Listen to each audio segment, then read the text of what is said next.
Assalamualaikum warahmatullahi wabarakatuh. Anak-anakku sekalian, hai. Ketemu lagi dengan Bapak Guru di kesempatan kali ini. Jadi kali ini adalah pertemuan kedua kita di tema 1 untuk khusus muatan IPS ya. Jadi anak-anakku sekalian, minggu lalu kita sudah mempelajari tentang letak geografis Indonesia. Nah, sekarang kita akan belajar kelanjutan dari letak geografis Indonesia tersebut. Jadi anak-anakku sekalian, minggu lalu itu saya sudah berikan beberapa tugas. Jadi itu adalah tugas-tugas yang sebenarnya adalah latihan-latihan kalian untuk mengerjakan soal-soal yang berkaitan dengan materi yang saya sudah berikan sebelumnya. Ya, jadi anak-anakku sekalian, jangan kemana-mana, tetap berada di video Bapak Guru ini untuk menonton dan menyaksikan materi muatan IPS yang selanjutnya. Oke? Jadi anak-anakku sekalian, selanjutnya kita akan mempelajari masih tetap di dalam tema 1 di muatan IPS ya. Jadi kali ini kita akan mempelajari tentang pengaruh letak geografis Indonesia terhadap kehidupan ekonomi, sosial budaya, komunikasi dan transportasi. Jadi itu yang kita akan pelajari hari ini ya. Selanjutnya anak-anakku sekalian, sebelum kita memasuki materi, ada beberapa yang harus anak-anakku sekalian ketahui. Nah, timbul pertanyaan, apakah kamu tahu tentang hal ini? Coba lihat. Letak geografis adalah letak suatu negara yang dilihat dari permukaan bumi. Oke, jadi ada dua letak Indonesia itu, secara geografis dan secara astronomi. Kalau secara geografis seperti yang saya sudah jelaskan materi minggu lalu, kemudian secara astronomi itu kita akan pelajari selanjutnya. Kalau astronomi itu kita berbicara tentang angka-angka, tentang bujur, lintang dan lain sebagainya, ya. Nah, berdasarkan letak geografisnya, sebenarnya Indonesia terletak antara dua benua dan dua samudra. Sudah kita pelajari minggu yang lalu ya tentang letak Indonesia itu terletak dari antara dua benua dan dua samudra. Seperti yang tadi dijelaskan pada pertemuan sebelumnya. Di mana hal ini membuat Indonesia menjadi kategori negara yang memiliki letak yang sangat potensial ya.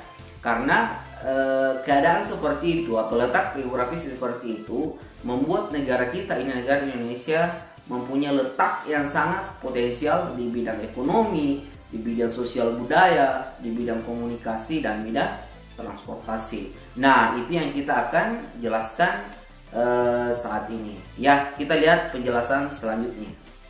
Anak-anakku sekalian, yang pertama itu adalah terhadap kehidupan ekonomi. Jadi letak geografis Indonesia itu sangat berpengaruh pada tata kelola atau terhadap kehidupan ekonomi bangsa Indonesia itu sendiri. Nah, keuntungan letak geografis Indonesia itu di bidang ekonomi antara adalah dapat menambah devisa negara. Selain dari pajak, ada beberapa yang bisa menjadi salah satu sumber pendapatan negara. Dan inilah kalau pendapatan negara tinggi, maka kehidupan ekonomi bangsa Indonesia juga itu akan bertambah baik. Selanjutnya dapat dijadikan sebagai pusat perekonomian antara dua samudera dan dua benua. Dapat dijadikan sebagai jalur perdagangan dunia. Nah, karena letak negara Indonesia yang sangat strategis, maka negara Indonesia ini dapat dijadikan sebagai pusat perekonomian antara dua benua. Dua benua tadi yaitu benua Australia dan benua Asia. Jadi bisa dijadikan pusat perekonomian. Artinya orang dari benua Australia itu berdagang di Indonesia, kemudian orang dari benua Asia juga itu berdagang di Indonesia, karena memang Indonesia juga termasuk dalam benua Asia, yaitu Asia Tenggara. Seperti itulah keuntungan dari letak geografis Indonesia yang sangat strategis di bidang ekonomi. Kemudian selanjutnya dapat dijadikan sebagai jalur perdagangan. Ya betul, karena kenapa? Antara dari Australia kemudian ke Asia itu otomatis akan lebih dekat atau akan lebih mudah pada saat dia melewati negara Indonesia. Nah, Karena dijadikanlah jalur perdagangan, maka otomatis akan banyak mendapatkan di situ sumber-sumber keuangan atau sumber-sumber devisa negara, entahkah biaya masuk ataukah memang dagangannya itu memang disimpan di Indonesia untuk didagangkan dan lain sebagainya ya. Kemudian selanjutnya dapat mengembangkan pariwisata lebih lanjut dalam kancah dunia dan menjadikan beberapa tempat di wilayah Indonesia sebagai destinasi pariwisata utamanya, contoh adalah Bali. Nah, yang kedua adalah pariwisata. Pariwisata itu adalah orang dari luar negeri itu masuk ke dalam Indonesia itu untuk melakukan wisata. Nah, karena letak geografis Indonesia yang sangat bagus, memiliki juga iklim dan cuaca yang sangat bagus, maka banyak orang-orang yang dari daerah-daerah luar atau negara-negara lain itu masuk ke Indonesia hanya untuk mendapatkan udara yang lain dari negaranya, udara yang dan iklim yang lebih tropis seperti itu. Contoh misalnya orang dari luar negeri, orang-orang yang kulit putih itu bahkan sengaja datang ke Bali itu hanya untuk berjemur, ya, untuk berjemur. Kenapa? Karena di daerah mereka atau negara mereka cahaya matahari tetap ada, tapi daerahnya atau suhu daerahnya dingin.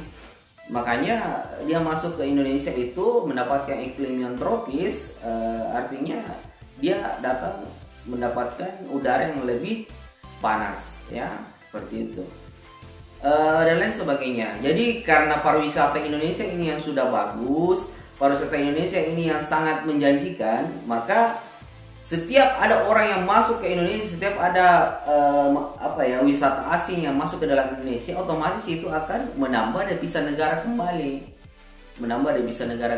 Kenapa? Otomatis karena dia akan berbelanja di Indonesia, membeli barang-barang yang ada di Indonesia, kemudian masuk di wilayah destinasi wisata itu otomatis mereka akan membayar seperti itu. Oleh karena itu, karena faktor letak geografis ini yang sangat memadai, makanya akan meningkatnya pula kehidupan ekonomi bangsa Indonesia.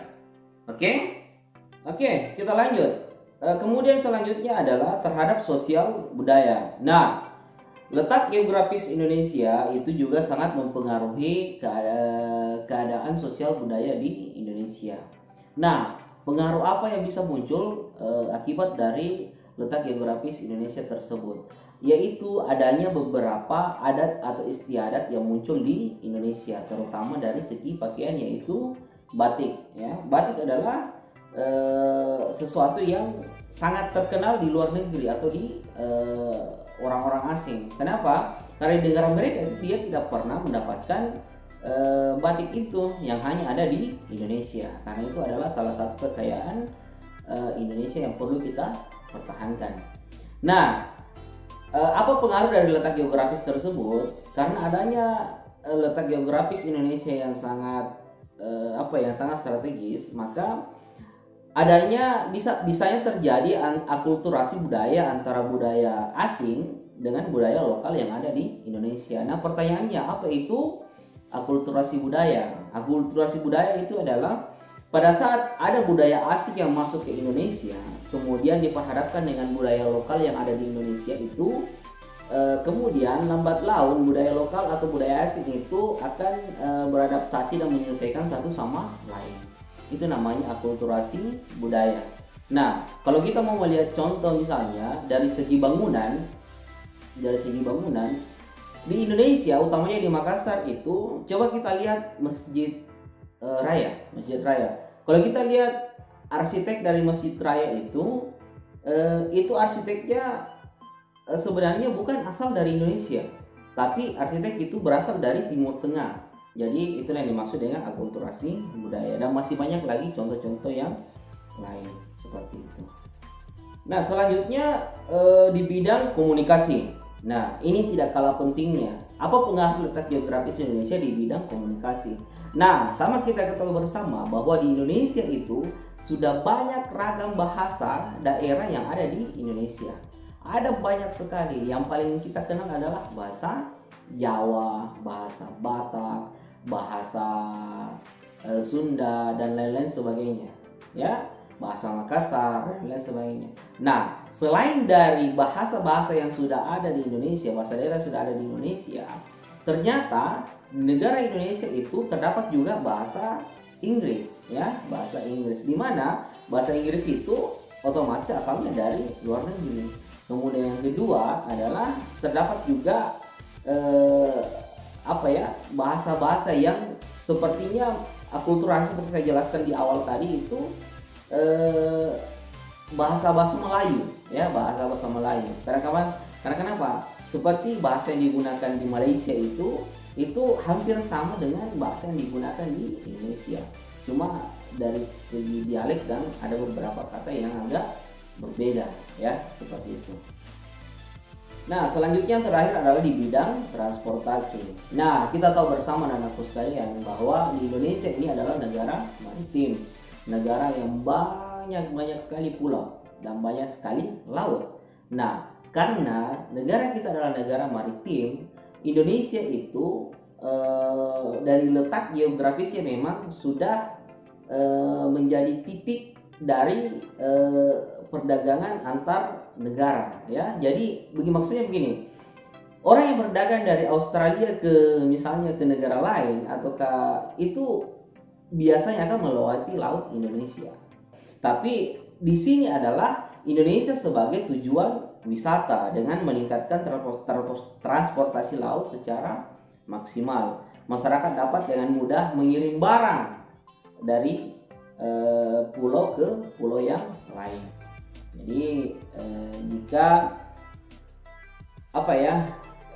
alat transportasi laut itu dimaksimalkan, insya Allah pengiriman barang, hasil pertanian, hasil perkebunan dan lain sebagainya itu dari pulau ke pulau, dari dalam negeri ke luar negeri, dari luar negeri ke dalam negeri itu akan lebih mudah, ya.